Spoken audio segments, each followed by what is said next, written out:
Hello, good morning, good evening, good afternoon, guys. Welcome to Fine Print. This is a series on the verses where we take a look at poems that you have out in the world that are published. So, first of all, congrats to you on getting the work into a home. And so, what we're going to do is we're just going to take a look at it, a single poem today, analyze it, just kind of see what's going on in terms of structure, in terms of what the speaker's doing, in terms of all that kinds of fun stuff. And that's pretty much it. Just kind of see what's happening in the poem. This is not really a feedback session. It's more just kind of seeing what's happening, also letting the poet know just kind of what our tracking is as we read through the poem. If there's places that we get confused and things like that, or if there's things that kind of stand out to us. And just a note too, in case you're interested in sending us a published poem, you can do that. We're taking things over on Threads, the new social media platform. And you can find us at Diverse Poetry. Or if you have a poem that you're interested in getting feedback for, maybe it's not quite ready for being published, you want to make some radical revisions, cool, we take those poems too. We'd be happy to give you some feedback and thoughts on that. Without further ado, though, we're going to take a look at our poem. Give me a moment to share my screen. Our poem today was again given to us on Threads by Katie Talks. Want to thank them for being willing to send us their work. We're really excited to take a look at it. This was published in, I believe it was Lip Break Journal. And so this is the poem that we have here. I'm just going to read through everything and then we can kind of break it down a little bit. I've tried so hard to forget how, when brushing my teeth, my father's screams jostle me into awareness. Skulking down the stairs, the shattering of glass glitters on the floor against a torn backdrop. Reaching down, I cut my hand. The floor and glass are sleek from the vermilion river. Shards peek out of my palm, scattering a shimmering light against the wall, and I bleed over my family photos. Give that up again for the work. Finding a home out there in the world. Okay, so let's kind of just begin. I kind of like starting just with like visually. Okay, so just kind of giving this the eye test of sorts. So we have the title. Seems like a line into the poem. And then we have at the end the single line there as well. And so you do kind of have that mirroring effect kind of happening just between the title and the last line. Beyond that, okay, so the last line. How many lines are in the main stanza? 1, 2, 3, 4, 5, 6, 7, 8, 9, 10, 11, 12. Okay, so pretty balanced. So we're kind of in that sonnet territory, not a sonnet. Just double checking. Teeth, screams, awareness, stairs, glass, backdrop. First actually kind of starts off sonnet-ish. Teeth. If we're going like AABB, aware, stairs, glass, floor, the sounds, back, hand, sleeve, palm, wall. So, but then photos, wall photos. Did I count right? 2, 3, 4, 5, 6, 7, 8, 9, 10, 11, 12, 13. Oh, it's kind of, but I'm kind of, it's almost like that title is also kind of like a 14th line or first line. So kind of interesting. Let me know what you think, guys. Would you treat this as a sonnet? No? It's because I think something, obviously it's not, if it is a sonnet, not like a perfect one, but that can reiterate the form, right? I mean, you have a lot of kind of conflict and tension going on with the family. So having an imperfect sonnet kind of reinforces that a lot. The other thing that kind of stands out just visually, so you have this one line that's like really, really long. Okay, so when we come down to that, we'll kind of do like a line by line a little bit and then kind of see what that last line is doing visually. But otherwise, a lot of control. Aside from that last line, there's a lot of control here. Your line lengths are almost all the same. We have a lot of lines ending on punctuation, like teeth, awareness, stairs. All these moments where we're kind of end of the line, end of the sentence, end of the line, end of the sentence, end of the line, end of the sentence. Okay. Besides that, going back to this, so I tried so hard to forget. So that implies that the speaker has not forgotten, but the speaker is putting effort to forget something. So let's kind of, it seems again like that first line is an entry into the poem. So let's kind of go from there. I tried so hard to forget how, when brushing my teeth, my father's screams jostle me into awareness. So speakers trying to forget how the father's screams have this impact over them, have this ability over them that to jostle them into awareness. Specifically in those moments when they're brushing teeth. It's kind of an interesting sequence, right? Because it almost is like only in these moments when I'm brushing my teeth does this happen. Although I assume that that's not entirely true, right? But maybe it is. I don't know. I try so hard to forget. So tried to hard forget. So the speaker's unable to escape from this reality. How when brushing my teeth. Okay, so brushing teeth. So this has that sense of. Let me know what you guys think. Morning, evening. What time of day do you think this is? Or is this kind of a random? Is this like a speaker that just randomly brushes their teeth during the day? I feel like I'm kind of getting night. Um, yeah, when brushing my teeth, my father's scream. So we have a screaming father. So we have a father who is upset about something. We have a speaker who is in a state where they're not disturbed, maybe, and then the screaming causes them to become aware again. Jostle me into awareness. That's a pretty interesting line, right? So before this moment, when they're brushing their teeth, they're not aware. They're kind of, I guess, maybe just like kind of like in the zone, right? They're just kind of doing their thing. And then the father screams, send them back into their reality. So it's almost like the speaker's like trying to escape from their reality or trying to live in this zone that they don't have to like deal with reality. And then suddenly the screaming puts them back into it with the awareness. So it seems like also this father screaming might be a regular occurrence. And let me know, guys, if I'm saying things that you disagree with or you have some other thoughts on. Would love to see them, whether you're watching live with us or on the replay. So how when brushing my teeth, my father's screams jostle me into awareness. It's also kind of just with the first line in this sequence. I'm trying to place myself in time. Is this a regular occurrence? Are we reflecting on a past situation, or are we in a present moment, or like reliving a moment from the past? These are just kinds of the things that are coming to mind. How when brushing my teeth, my father's screams jostle me into awareness. Okay, so now the speaker is aware. The speaker's in the moment. They hear their father screaming. We don't know why the father is screaming. Screaming out of anger, screaming out of frustration, screaming out of pain. Not entirely clear. Skulking down the stairs. The shattering of glasses. This is the speaker going down the stairs, I'm guessing.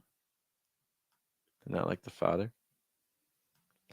Skulking down the stairs. Okay, so they're upstairs. So the bathroom's upstairs. Just kind of placing myself. So the speaker is upstairs in the bathroom, brushing their teeth. They hear their father's screams. That kind of like startles them and puts them back in the moment. And then they move towards the scream, I'm guessing. Skulking down the stairs. The shattering of glass glitters on the floor against a torn backdrop. Torn backdrop is really interesting because I don't know if that's supposed to be like a metaphorical, like Is this like a metaphor for the scene? Is this an actual torn backdrop? Like a backdrop? I'm trying to think backdrop, like backdrop, literally like for like cameras and things, like for shooting, like film, or like just like a curtain, or is this just again like a metaphor for like our torn, messed up like family life? Let me know what your guys' thoughts are on that torn backdrop. Um, and then there's shattering glass glitters on the floor against a torn backdrop. Okay, but so we have this image of breaking, right? With the glass, shattering glass, glitters on the floor. Glitters is really interesting in terms of word choice. I feel like that leans more positive. It's bright, it's reflecting light versus a backdrop, which is also a backdrop to me is also kind of implies like hiding or trying to keep something away from sight or false things that aren't real, right? Or trying to keep something invisible, hiding versus the glass that's like bright and revealing light. It's a torn backdrop. And even the word torn shows that the backdrop's not fully doing its function, right? Because it's no longer in its good state. Okay. Again, I'm assuming it's the speaker doing the going down the stairs. You don't seem happy about it. I feel like there's a lot of tension between the father and the speaker. Reaching down, I cut my hand. I'm guessing like accidentally.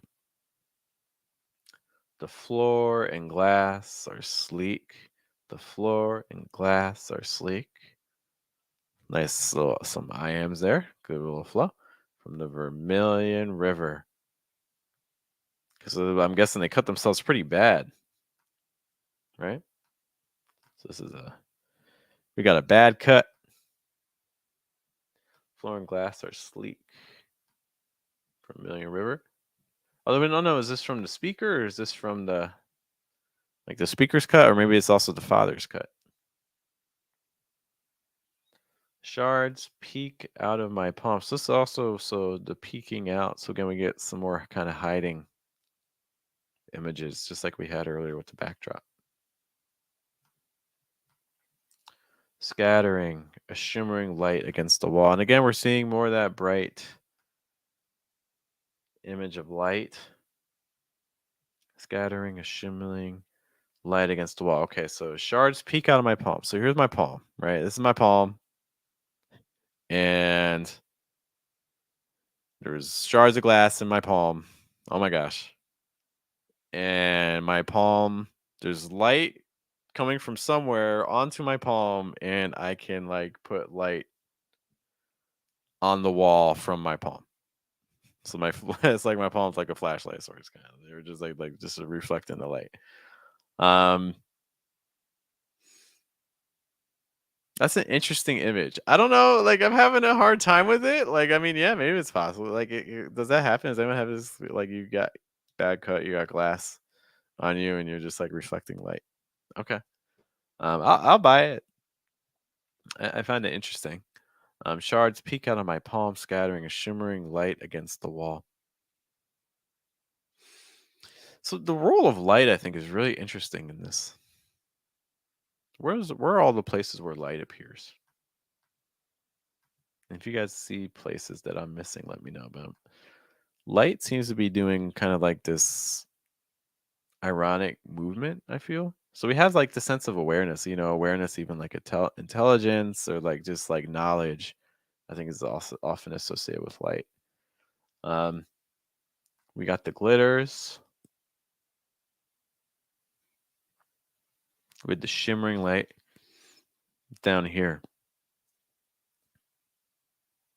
Because it's almost like in the moments of darkness when the speaker's most comfortable, when they're not aware, when they're not seeing the glass, when they're not having the glass actually be in their hand.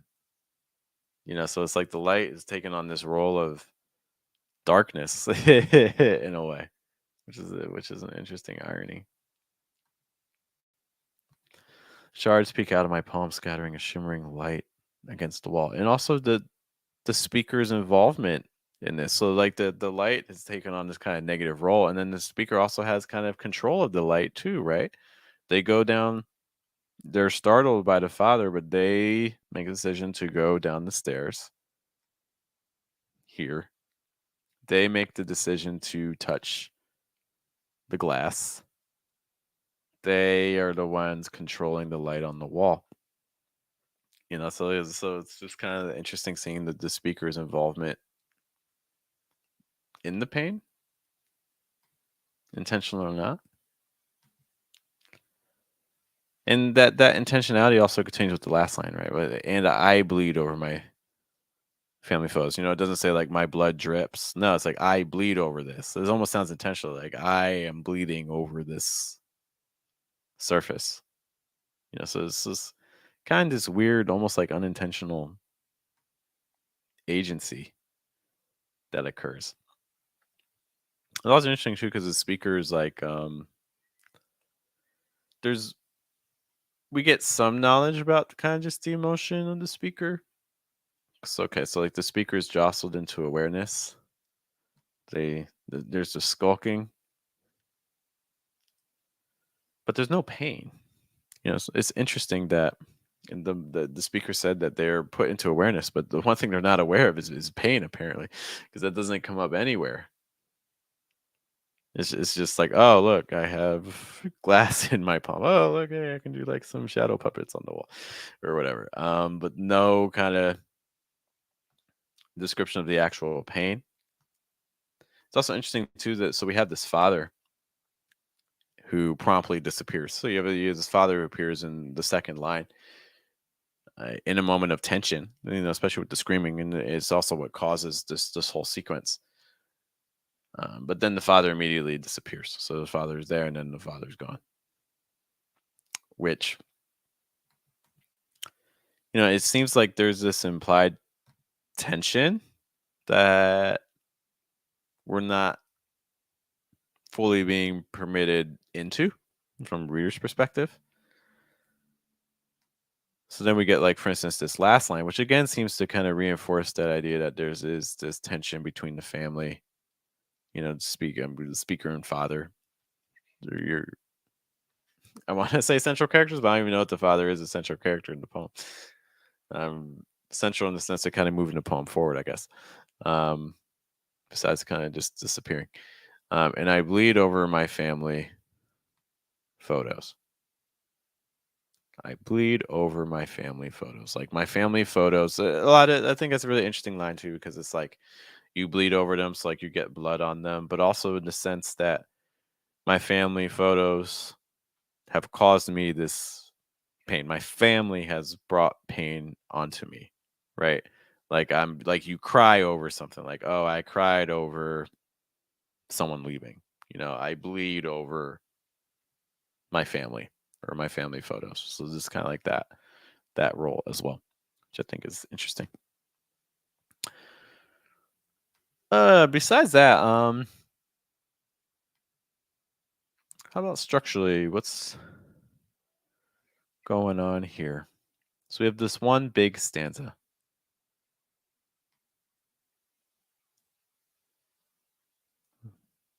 And we have these spaces. Specifically, I mean, you would expect a space between your title and your first line. But this space here, scattering a shimmering light against the wall, and I bleed.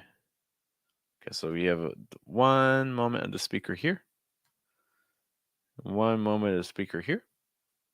We do get some my's earlier. Me, but in terms of eyes and like agency, that appears only in those two moments. And I bleed over my family photos. It's interesting that the tone words kind of just we don't have much tone And I'm not saying that's a bad thing or a good thing. I'm not here to really give feedback. It's just kind of just analyzing what's happening. It's just the reality is we just don't have a lot of words here that convey tone. Aside from I bleed over, which can be read description or it could be read as heavy. By having that separation, what does this do? What does this space do, craft wise? So I think it creates a pause in time just for a moment. It's like that moment where like you're kind of like assessing the damage, and then you look down, you're like, oh my gosh, oh, I'm getting blood everywhere. I'm getting blood all over these pictures. So I think kind of gives the speaker and the reader a moment just to kind of assess what's happening. It's also probably the strongest moment of agency. It's almost like the speaker is making this choice to bleed over them to a degree, just the way it's phrased.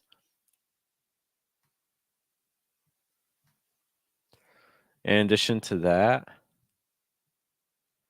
and I bleed over my family photos. And again, it's not even necessarily intentional agency, but it's not like they also had to put their hands by the photos. That's kind of like their choice, right? So it's kind of like the one moment where we see the speaker kind of making a choice. In addition to that, I think it's the moment where it most directly illustrates the tension between the speaker and family. So it kind of introduces something that's been hinted at earlier with the father, but now this line kind of doubles down on it. And I bleed over my family photos. Now it's becoming even clearer that hey, there's a pretty big tension here. So I'm saying like speaker versus family with that last line. It's also interesting too. Is this the only line in the poem that's a single sentence? Because we get that period on wall before it. But it just says speaker versus. If you can't read, my handwriting is horrible, especially with the trackpad. Is this the only one line? It looks no. That's really interesting. So you're the only moments where the sentences are a single line are these moments where the I appears, which is interesting. Reaching down, I cut my hand. That's one line. And I bleed over my family photos. That's one line. So that act of, I mean, it's literal separation, right? You're literally separating your speaker from the family and from the rest of the poem, right? Because every time this happens, these eyes are appearing. They're on their own, which is interesting. And in fact, that's reiterated by the fact that that last line is on its own.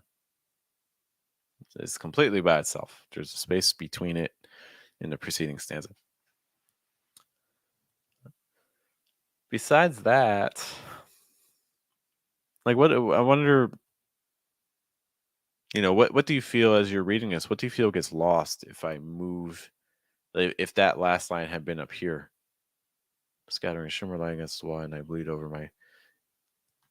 Because in some ways that would have kind of kept things in the moment more. You lose the pause that I mentioned earlier, but it seems like we want that moment to kind of pause and reflect. Other things standing out. I've tried so hard to forget. An interesting title. I've tried so hard to forget. Why are they trying? That's kind of a question for everybody. Why are they trying to forget? They're trying to forget how. Another way you can kind of interpret this too is like I've tried so hard to forget how, and then it's almost like they get interrupted. Like I'm trying to forget how, and then like you hear a scream, you're like, wait, what? And then like your thought gets interrupted, right? Try so hard to forget how, When brushing my teeth, my father screams, jostle me into awareness. So it's almost as though like the speaker never actually, I mean, the reader never actually learns what the speaker's trying to forget.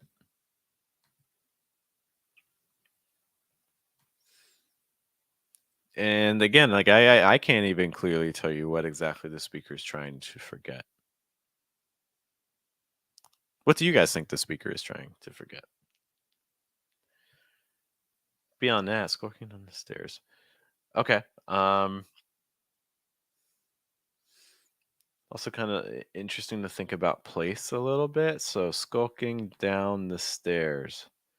So you have a speaker who's in a higher position, moving to a lower position as the poem progresses, right? In fact, they go even to the lowest moment because they're actually even reaching down and touching the ground. So the general movement here is the speaker is going down, right? Star high, they move down. And it's interesting too because going back to that kind of sense of authority. So the speaker starts off in their almost like their ideal state, right? They're they don't want to be aware, and that's how they start the poem. And then as they gain more awareness of things, they start descending more and more. And in fact, it ends with the greatest moment of awareness. What's that greatest moment of awareness? Like, oh my gosh, I'm getting blood on these pictures down here.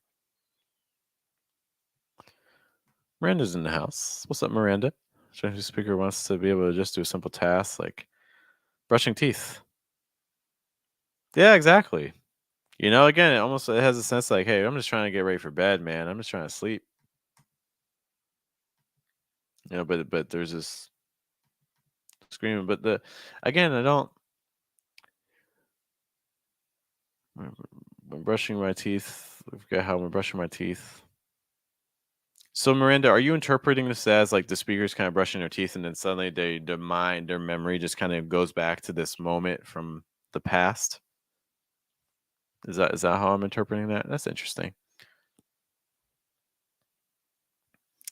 It's like, is this something that's actually happening when they're brushing their teeth, or is this like suddenly the memory just kind of just like rushes back?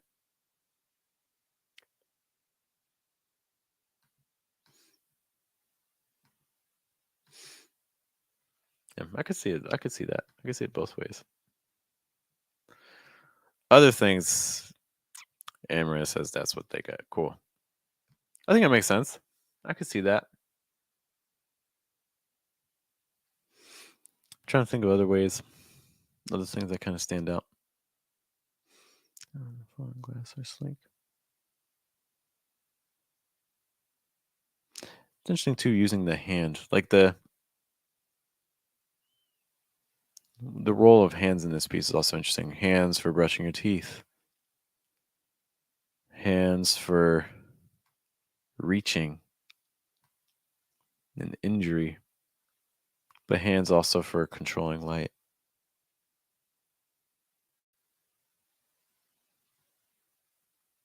Yeah. Anyways, we've just kind of just been picking at this poem. Are there other things that you guys see happening that I did not mention? Brandon mentioning that the title leading into the first line. I agree. I try to forget how when brushing my teeth, my father's. That's in general how I'm interpreting it too. I think starting off with just like how when brushing my teeth, my father screams jostle me into awareness. That's kind of a harder line to enter a poem with. Not that it's impossible, but I'm interpreting the title is kind of leading into the poem. But yeah, those are kind of just some quick thoughts. If you guys have other thoughts for me on anything that stands out to you on this poem, sure let me know. Thanks again to Katie for letting us check out this work. We'll be back at some point next week. So again, this is Fine Print, where we just take a look at poems and just kind of see what's happening.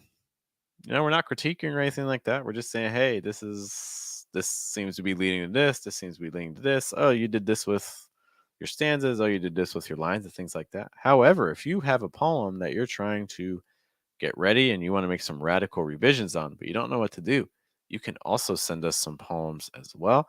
You have Facebook. One of the easiest ways to do that is also through Threads. You can find us at Diversus Poetry.